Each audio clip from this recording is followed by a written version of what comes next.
Good afternoon. Good afternoon, and welcome to the Concord Bookshop. This is a pretty good crowd here today. Today's author, Philip McFarland, is seemingly familiar to a lot of you. Resident of Lexington, he taught for 30 years at Concord Academy and is the author of Hawthorne and Concord, Sojourners, a narrative of the human adventure as lived by some historic dreamers and sufferers, and The Brave Bostonians, Hutchinson, Quincy, Franklin, and the Coming of the American Revolution. His latest book, The Loves of Harriet Beecher Stowe, examines the relationship between Harriet Beecher Stowe, the author of Uncle Tom's Cabin, the fastest-selling book in America at the time, and three men in her life: her husband, Calvin, her father, Lyman, and her famous brother, Henry Ward Beecher. Please welcome Philip McFarland.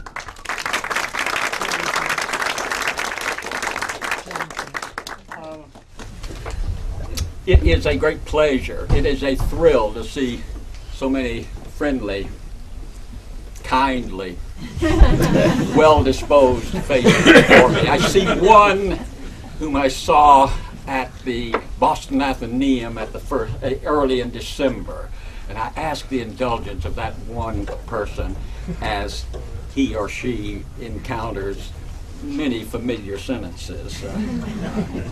But for the great majority of you, the overwhelming majority, let me see if I can awaken and hold your interest for 1/2 hour on the subject of Mrs. Stowe.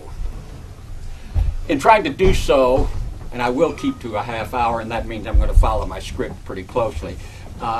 In seeking to do so, I'll divide the 30 minutes into 4 segments.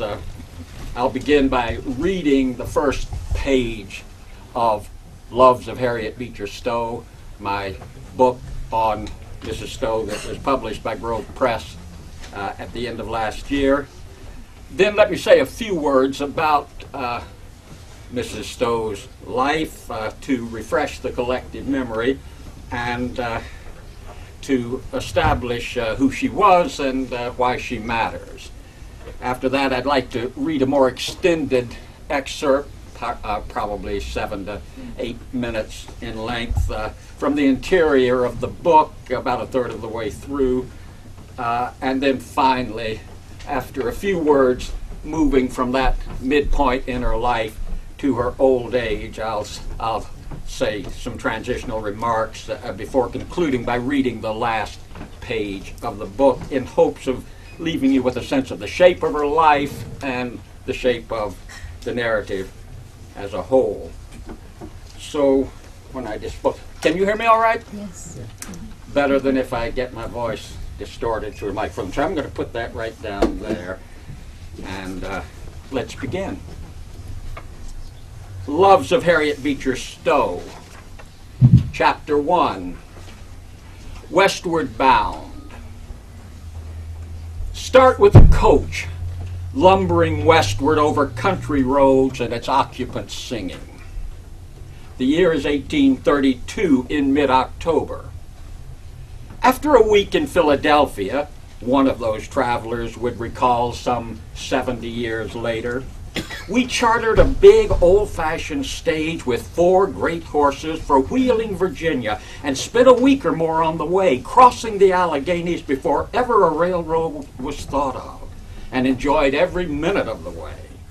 At least we children did, with Brother George on the box shouting out the stories he got from the various drivers and leading us all in singing hymns and songs.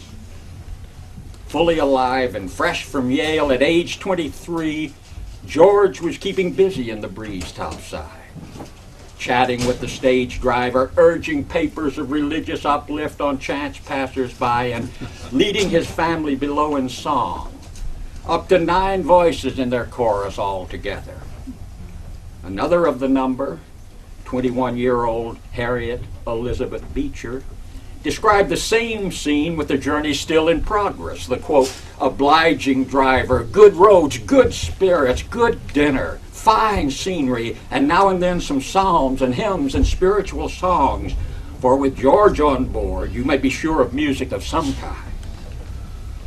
She too spoke of her older brothers distributing his tracts along the highway, quote, peppering the land with moral influence. And after they had stopped for the evening at a village inn, Harriet took care to account for the party present one by one. She was riding back home and wanted her sister's family in Hartford to picture the scene. See them then, gathered in the front parlor of a Pennsylvania tavern. Father is opposite, seated at the table reading. Kate is writing a letter to that married sister who has chosen to stay behind in her settled life in Connecticut. Young Thomas, 8 years old, sits beside his father, making an entry in a journal of his own. And, wrote Harriet, 10-year-old Isabella, who will recall this odyssey after 3/4 of a century, quote, has her little record too. George, meanwhile, stands ready to begin his contribution to the letter Kate is composing, while unmentioned, Aunt Esther, along with Harriet's stepmother and the youngest, James at 4, may have been off in their bedchamber resting. All of them, after a day's travel, stopped at the village of Dowington, some 30 miles beyond Philadelphia. They were bound for a new life together in the Queen City of the West, still many days ahead at the end of a long road. Father was 57. Thus advanced in age, the indomitable Lyman Beecher had picked up these of his family who wanted to come and was setting out to begin life anew in Cincinnati. Earlier, he and Kate, his eldest daughter, Catherine, had scouted out the lay of the land, venturing west this past spring of 1832, and had liked what they saw. I know of no place in the world, Catherine had written, well pleased from the scene, where there is so fair a prospect of finding everything that makes social and domestic life pleasant. Already a couple of relatives from back east were established with their families in the thriving river port of 30,000 people. Indeed, Catherine had reassured her correspondent at home, Cincinnati is a New England city in all its habits, and its inhabitants are more than half from New England. As for Father, I never saw, she went on, such a field of usefulness and influence as is offered to him here. The 21-year-old Harriet we meet in that group traveling westward was the daughter of Lyman Beecher, the most celebrated evangelist, preacher of his time, on his way out from Boston to take up his duties as president of the newly founded Lane Theological Seminary in Cincinnati. Harriet would remain out in Ohio for 18 years, marrying Calvin Stowe, an ill-paid professor of biblical literature at the financially wobbly Lane Seminary, and by him having 6 children in Cincinnati with a 7th to follow.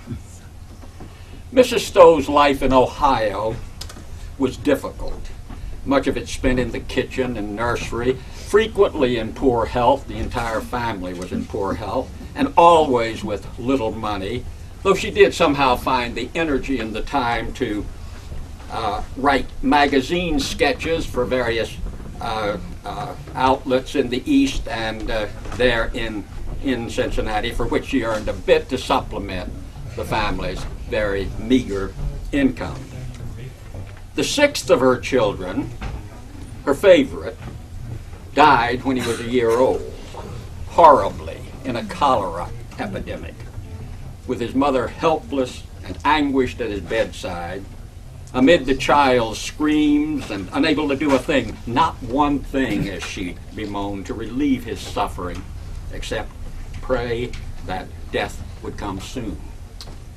That experience led her to brood on and feel deeply for the fate of black women in the South, mothers whose living children were torn from them through the legalized obscenity that was slavery. The year after little Charlie's death, in 1850, Calvin Stowe received an appointment to Bowdoin College. so that the family at last was able to return to New England. There in Brunswick, Maine, provoked by the passage that same year of the Fugitive Slave Law, and still, of course, feeling the anguish of her own child's death, Mrs. Stowe began creating for a newspaper that had published earlier specimens of her work, sketches exhibiting slavery in its various manifestations. For the first time in American fiction, her sketches aimed to arouse sympathy for slaves as people, to make black people individuals rather than simply comic turns, chattel, property to be bought, worked, and sold. She thought she'd be writing, maybe 4 or 5 such sketches, the type she had done before on different subjects, but the number kept growing. And what emerged from this housewife's pen turned unexpectedly into a novel. Her first novel, when she was 40 years old, running serially over more than a year. And what a novel Uncle Tom's Cabin was. By far the most successful book of the 19th century, it made its impoverished author almost instantly the most famous woman in America, made her rich, made her celebrated throughout the world. For the next 2 decades, she remained America's most popular and attended to author. So this is the little woman. President Abraham Lincoln, 6 feet 4 inches tall, is reputed to have said when meeting Mrs. Stowe in the White House, hardly 5 feet in height. So this is the little woman who wrote the book that started this big war. Let me read an extract that occurs about 1/3 of the way through the narrative, hoping that it will be sufficiently self-explanatory to stand on its own out of context. Her sister had been scouting around for a book publishing house that might take an interest in Harriet's emerging novel. In the early fall of 1851, with Uncle Tom's Cabin still in progress, Catherine Beecher approached a firm that had published her own work. But Phillips, Sampson, and Company declined this new opportunity. Hundreds of slave narratives and abolitionist tracts were already in print. The public had grown weary of them. And in any case, so stale a subject had better be avoided rather than risk offending Southern readers. Quote, no discussion of it could be held in the free states without impinging upon the sensibilities of the slave states, to whom alone the management of the matter belonged. But that fall, the wife of a publisher of religious literature, an abolitionist whose publishing house had already relinquished any readers down south, sat at home with her husband, relishing the latest installment of Uncle Tom's Cabin in the national era. Like so many others, Mrs. Jewett was profoundly stirred that week, all but shattered, when, in the narrative, Tom's friend, little Eva, died. John P. Jewett must get in touch with so wonderful a writer and secure the rights to publish her story. Jewett had already brought out some sermons by Harriet's brother Henry Ward, and would soon announce, this very December of 1851, the first of 6 projected volumes of the collected works of Harriet's father, Lyman Beecher. The morning after his wife's suggestion, he accordingly wrote to Mrs. Stowe, and by return mail, quote, received her reply informing me that she and her husband would be in Boston in 3 weeks and would be pleased to make arrangements with me for publishing the story. For all that, Jewett had his reservations, having to do with length and subject matter. The subject of Uncle Tom's Cabin was unpopular. Readers might countenance 1 volume about black people in slavery, but a tale, a lady's tale at that, about which this publisher of solid sermons had doubts, would run perhaps fatal commercial risks if extended into a 2nd volume. Mrs. Stowe should wrap up her story at once. However, if she was willing to assume the risks herself, pay the expenses of printing, her publisher stood ready to split with her 50-50 whatever profits or losses might eventuate. But the Stowes had no money for such an investment, so Jewett would be obliged to take on all the risk himself, with the author accordingly receiving the customary 10% of whatever sales might develop.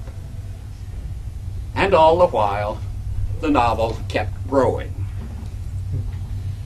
Wealthy as a Brunswick housewife was about to become, Harriet Beecher Stowe would have been a great deal wealthier if she could have scraped together the means to pay for the printing of Uncle Tom's Cabin. Jewett himself, doubtful in the fall, had come to suspect, even as the novel was burgeoning through its second volume, that very good money was to be made from it after all. By the spring of 1852, he had determined on an initial printing of, at the time an enormous expression of confidence, no fewer than 5,000 copies. It would sell 300,000 within the first 10 days of publication. 5,000 copies. Moreover, he would be printing from stereotype, a method more expensive than the movable type usual with novels, but one that would end up saving the publisher money if, as he obviously believed, the reading public should call for further copies to be issued beyond the original 5,000. In addition, he had commissioned 6 engravings to be inserted in the text and was planning to offer Uncle Tom's Cabin in various bindings. The final number of the unusual story, which depicted life among the lowly, as imagined by a housewife in Maine, appeared in the April 1st, 1852 issue of the National Era. On March 20th of that same year, John P. Jewett of Boston had sent out to the bookstores his 2-volume edition, price $1.50, of the new novel by Mrs. Harriet Beecher Stowe on the great moral question of the age. To Horace Mann, that same day, the author herself, referring perhaps to amended copy for the era, wrote, "Today I have taken my pen from the last chapter of Uncle Tom's Cabin, and I think you will understand me when I say that I feel as if I had written some of it almost with my heart's blood."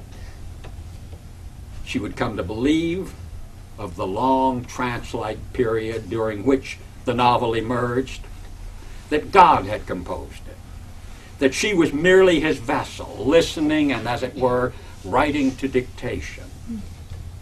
A not uncommon feeling among authors in the throes of inspiration, setting down what they never knew they knew.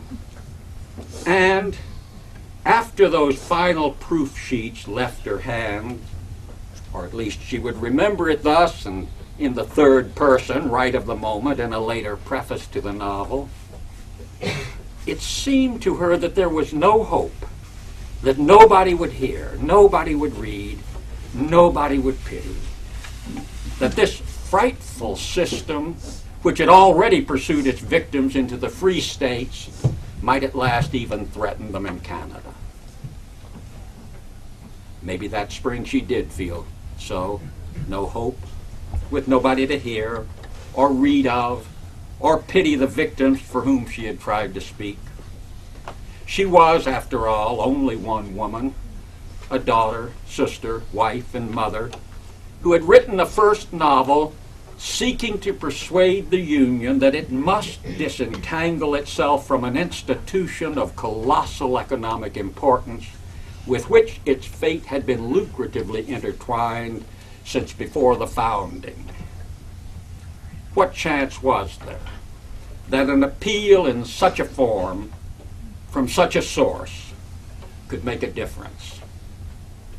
But many years later, when the publisher J.C. Derby remarked to Mrs. Stowe of Jewett's once telling him that at its first appearance its author had had little confidence in her novel's prospects, she responded sharply, "What Jewett says about Uncle Tom is false. I was not altogether such a fool as he represents, although I confess I was surprised at the extent of the success. Uncle Tom's Cabin became almost instantly a phenomenon, a gigantic bestseller, an unprecedented success, as much overseas as at home. Stowe would go on to write several more novels in the years ahead, and in scores, even hundreds of magazine articles, she would fight for other causes she believed in. No other American, male or female, was better known in her time. The South, of course, loathed her for what she had done in exposing the cruelties of their institutionalized trading in human flesh. And in 1869, 17 years after Uncle Tom's Cabin, when she publicly charged that the poet Byron, long dead, had committed incest with his sister, her words set off yet another thunderous international scandal, outraging Victorian gentility on both sides of the Atlantic.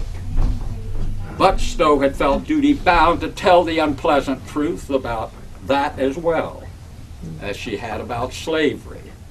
And she lived courageously with the consequences of the Byron controversy and with the nation-rocking scandal of her favorite brother, the celebrated Reverend Henry Ward Beecher's trial for adultery a few years afterward.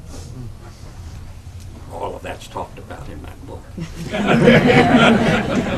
Lived almost to the end of the century.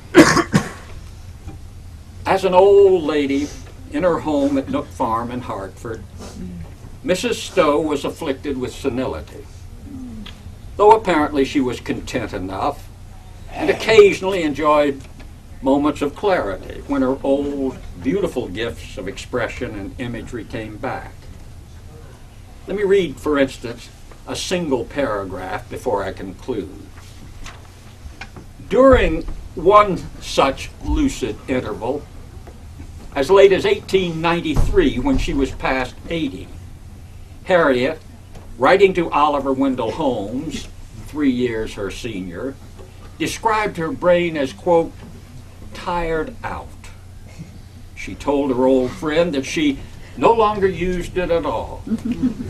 At last, quote, from sheer fatigue and exhaustion in the march and strife of life, she wrote, it gave out before the end was reached. And now I rest me like a moored boat, rising and falling on the water, with loosened cordage and flapping sails. Her ways had become what she called nomadic. Quote, I have no fixed thoughts or objects. I wander at will from one subject to another. In pleasant summer weather, I'm out of doors most of my time, rambling about the neighborhood and calling upon my friends. I do not read much. Now and then I dip into a book, much as a hummingbird poised in air on whirring wing darts into the heart of a flower, now here, now there, and away. Pictures delight me and afford me infinite diversion and interest. I pass many pleasant hours looking over books of pictures. A caregiver kept an eye on the famous author, transformed into a chirpy old woman wandering innocently around the neighborhood. So she would wander in her old age through her own and her neighbors' gardens and homes, a smile on her kindly old face, while the North and the South struggled on at the often ugly, often cruel, and hate-filled postbellum business of putting the Union back together. Even that late, in the 1890s and on into the 20th century, authors were still writing books to refute Stowe's earlier lies, as they called them, Southern novels designed to tell the truth about slavery and the reconstruction that followed. For truth had been obscured in the aftermath of a bloody civil war caused, as Thomas Dixon charged in his novel, The Leopard Spots of 1902, by, quote, one little Yankee woman whose single-minded malice had changed the course of history. Here is the last page of my book. One little Yankee woman all that while had stood for a different, more loving truth. Although by the 1890s hardly cognizant of raging national hatreds between northern capitalists and laborers, between the races black and white, Harriet Beecher Stowe in her prime had known well enough what hate was. This old woman wandering obliviously about the green lawns of Nook Farm.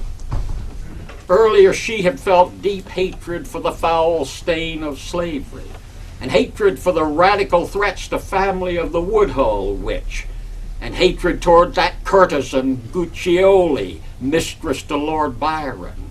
As toward Byron, even the great Byron himself in the role of husband, abusing a woman whom Mrs. Stowe deeply loved. For it was love, far more than hatred, that had been Stowe's lifelong theme. Love of her Savior, of her father, of her husband, of her children, of her sisters and brothers, of Charles, poor George, Henry, of the exalted Lady Byron, as of humble black people alongside whom she had worked through a lifetime. I love everybody, she once told the temperance leader Frances Willard, rather too simply perhaps, given the complexity of her emotional makeup. But her biographer's son would assert at the last that love was the key to his mother's whole life. She was impelled by love, he wrote, and did what she did and wrote what she did under the impulse of love. Now, she had grown old, even beyond her age. By October 1894, the twins were noting of their mother that, quote, in the last year her handwriting has changed very much, so as to look hardly like her own, and she herself is changed very, very much. Should you meet her without knowing who she was, I don't think you would recognize her at all. Her hair is now snowy white, her face very thin and brown, and has the vague, wandering expression of infancy. So this is where it must end. A story that began in 1832 with a family's voices rising in song out of a great coach lumbering westward over country roads in Pennsylvania. It ends here, in Connecticut, in Hartford, at Nook Farm, on Forest Street, with Harriet Beecher Stowe's brilliant mind long dimmed and death coming to her at last. She has been confined to her bed with brain congestion and paralysis since Monday, sinks into a stupor on Tuesday night, and dies on Wednesday in her 86th year. The twins are at her bedside, and the hour is just after noon on July 1st, 1896.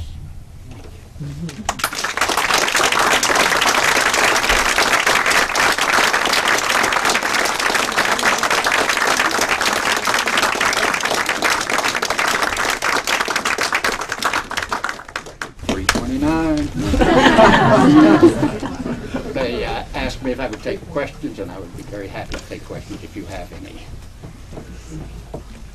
This is a goodly crowd. Very pleased and very flattered, yes. What direct connection did she have with the South? Did she travel? Did she see what she wrote of? That's very interesting. She lived in Cincinnati, as I mentioned, for 18 years, and that was in many ways not the New England city that her sister Catherine thought it was. It was more and more a southern city. Behind you sits someone who lived in Cincinnati for a while, and he confirmed that it's a southern city.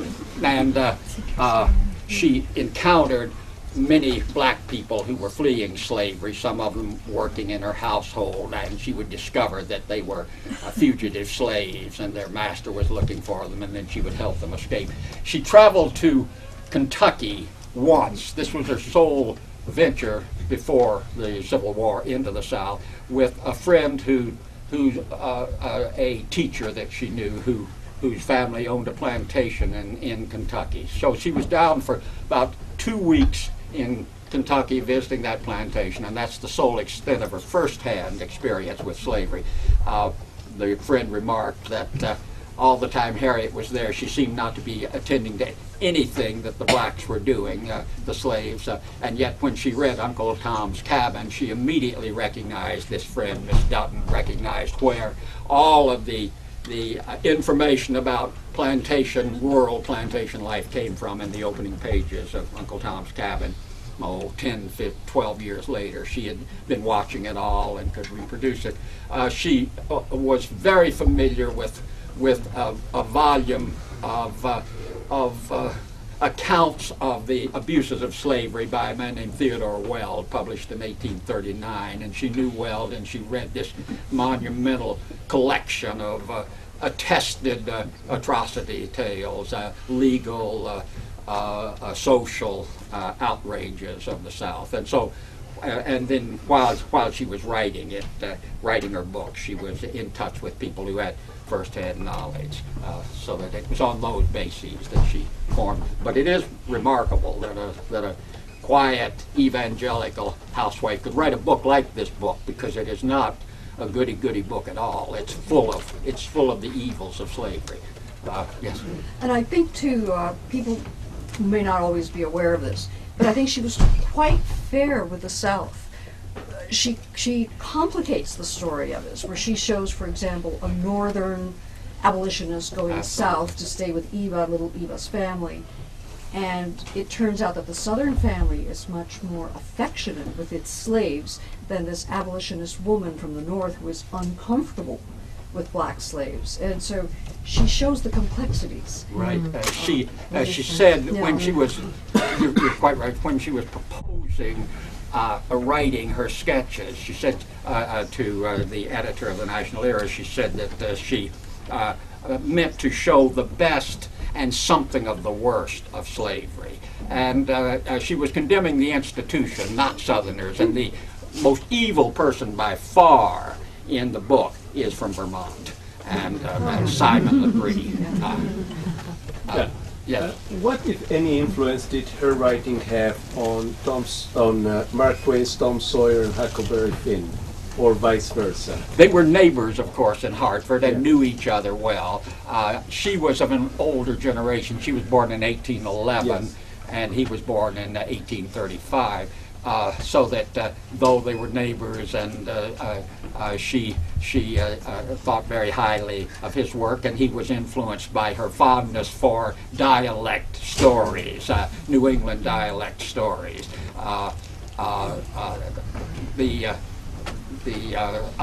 Any direct link between Huckleberry Finn and Uncle Tom's Cabin, it would be difficult to establish.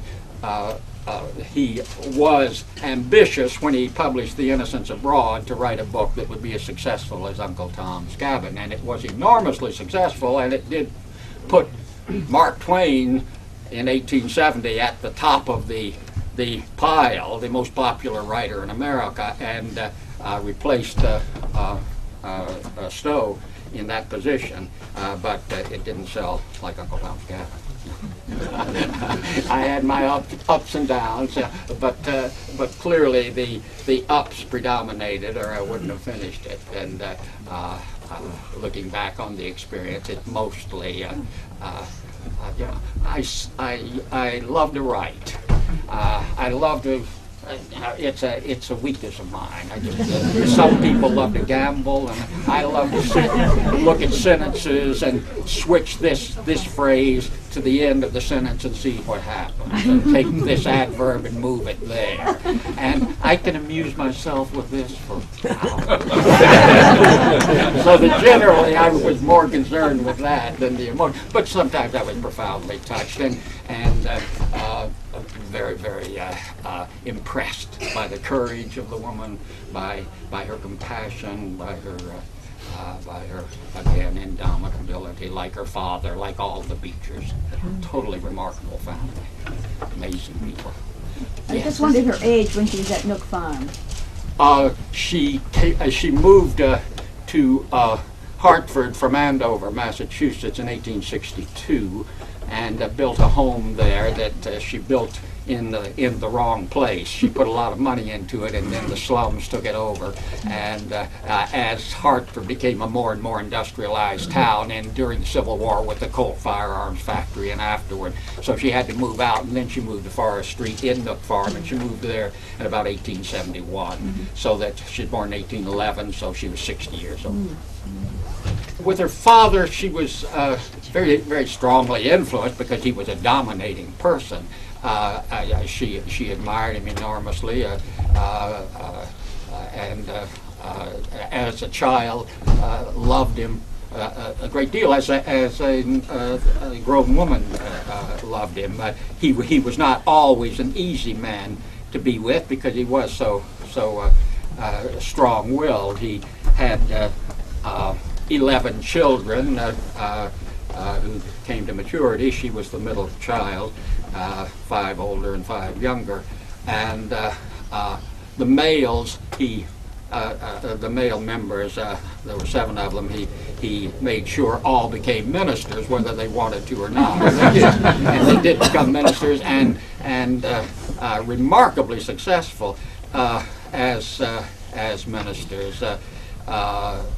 In the American National Biography, a multi-volume account of celebrated Americans from Captain John Smith up to 2000.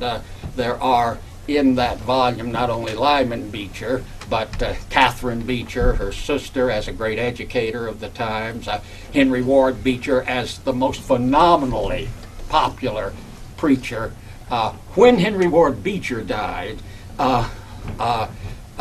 Joseph Twitchell, Mark Twain's ministerial friend in Hartford, said, and Twitchell was no fool, he said, "The greatest man who has ever lived in America died today." And he believed it, and so did many others. There was an obituary written about Henry Ward Beecher that said, not since the death of Washington, and perhaps not even then, and this was in 1887, not even then has a person died in America so universally loved and lamented. And they skip right over Lincoln, you know. They go back to Washington and they don't mention Franklin. And that's the standing that her brother Henry Ward Beecher had at the time of his death, despite his adultery trial. Then there was Thomas Beecher, who I'm not exactly answering your question, but they're such a fascinating family that I'm inclined to want to share the news about them.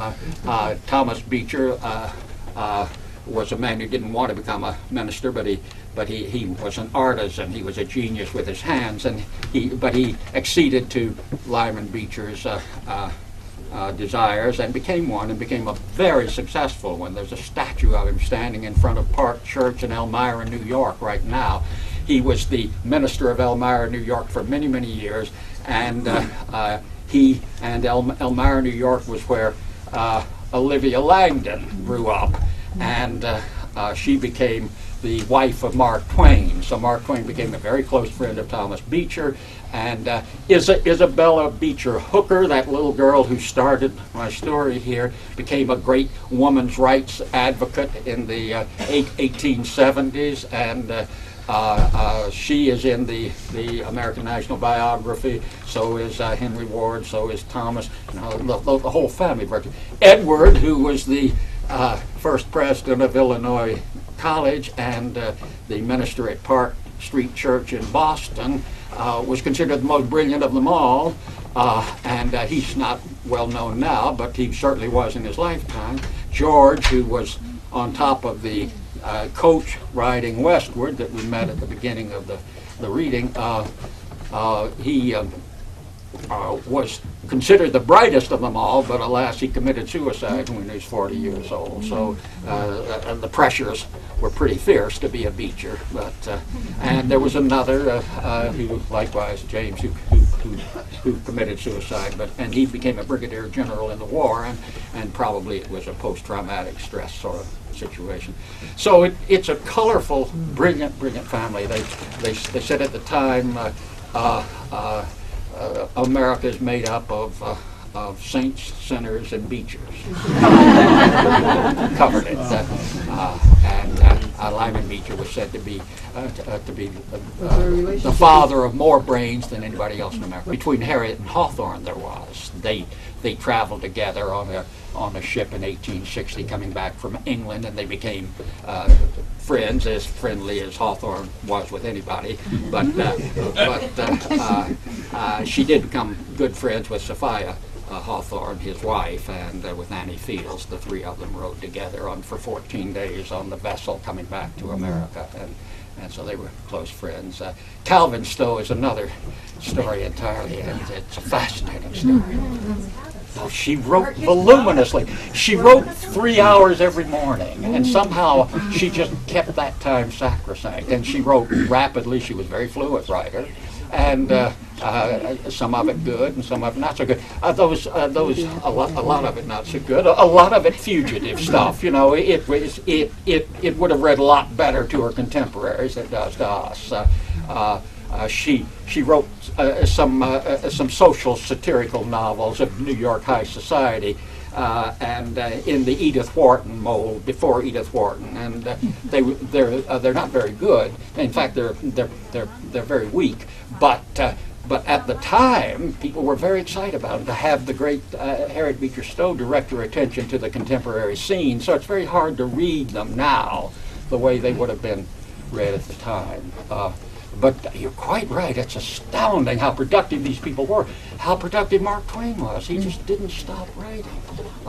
It's staggering. It's staggering. Is it true that her magnum opus influenced Great Britain to the extent that they wouldn't side with the Confederacy during the Civil War? Well, it was said at the time that her brother, who went over and gave lectures, one of the things that the country was indebted to him for was that he was supposed to have contributed to keeping England from recognizing the Confederacy because of a series of lectures he gave over in England at a crucial time.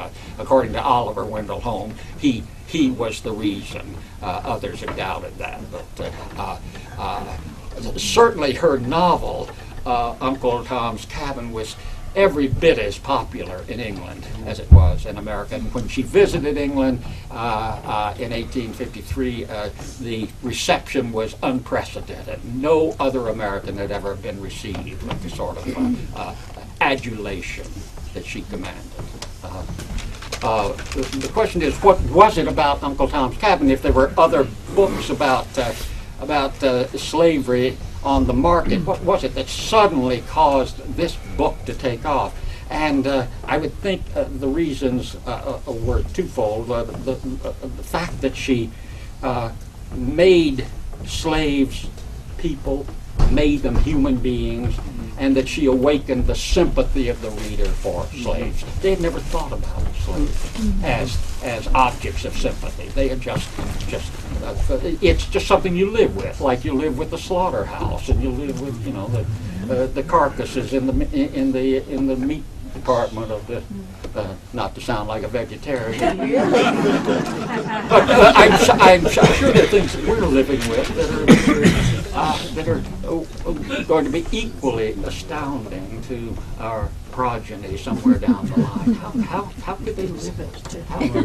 Yeah, well, in fact, yes, it's already getting. Well, that's another story.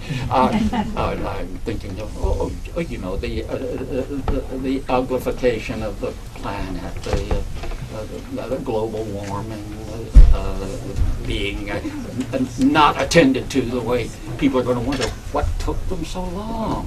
They had all kinds of signs. Did she write any nonfiction? Yes, she did. She wrote a defense when she was attacked for having having lied in Uncle Tom's Cabin, she wasn't cowed at all. She sat down and wrote a lengthy defense called A Key to Uncle Tom's Cabin, and which sold 90,000 copies in the first few months, which would have been extraordinary for any other book. It's just in the shadow of the book that provoked it. It didn't seem quite that remarkable, but that was a devastating case against those who would challenge her facts in Uncle Tom's Cabin. And in the Byron controversy, she again was led to write nonfiction in the same sort of thing.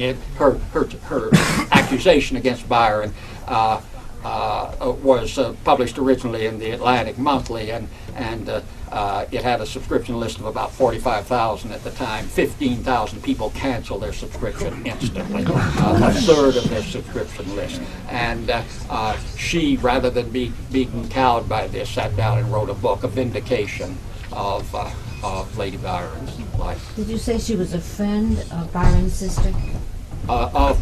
She was a friend of Byron's widow, yes, a Excuse me. very, very close friend. She admired her enormously. Byron's widow was said by Harriet Martineau, a very prominent journalist of the time, to have done more good for her fellow Englishmen than any other human being. And Harriet Beecher Stowe thought she was the greatest woman of the 19th century. That is, Lady Byron was. She did all kinds of charitable work, founding schools, taking in fallen women and helping them, and setting up manual training classes, and all kinds of good works. So that's partly why Harriet Beecher Stowe rose to her defense when Byron's mistress, as an old lady, published a book that accused Mrs. Stowe of breaking up the marriage that had then led to Byron's dissolute behavior, and it was all or Lady Byron's fault because she was a cold mathematical type, and Stowe knew better and hoped that somebody would rise in her defense, and nobody did, so she did, and that was what it was all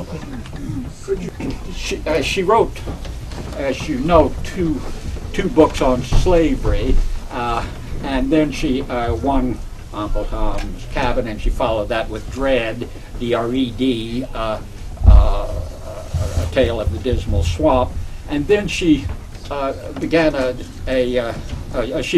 she reinvented herself, as it were. She started writing books about colonial New England, and no one else has created the feel of colonial New England life more successfully than she, in her wonderful visual evocations of the living conditions, the kitchens, and the polished pewterware, and the sand on the floor, and the big roaring fire, and it's all just so vivid that you can live there, you can move into it.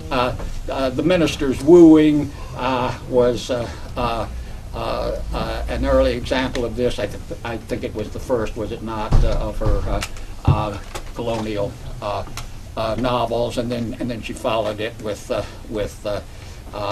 three more: A Pearl of Orr's Island, and Old Town Folks, and then finally Pocono People. So she wrote four very influential novels, and then as an aging writer, she turned, as I mentioned, to yet a third subject that had nothing to do with those two, and as far as her contemporaries were concerned, was very successful at writing on that third theme of contemporary social life, post-bellum in New York City, the sort of the world that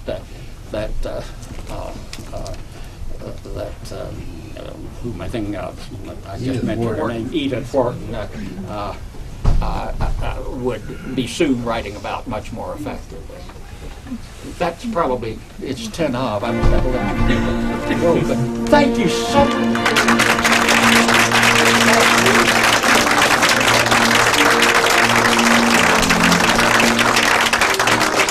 I'd like to thank everybody for coming.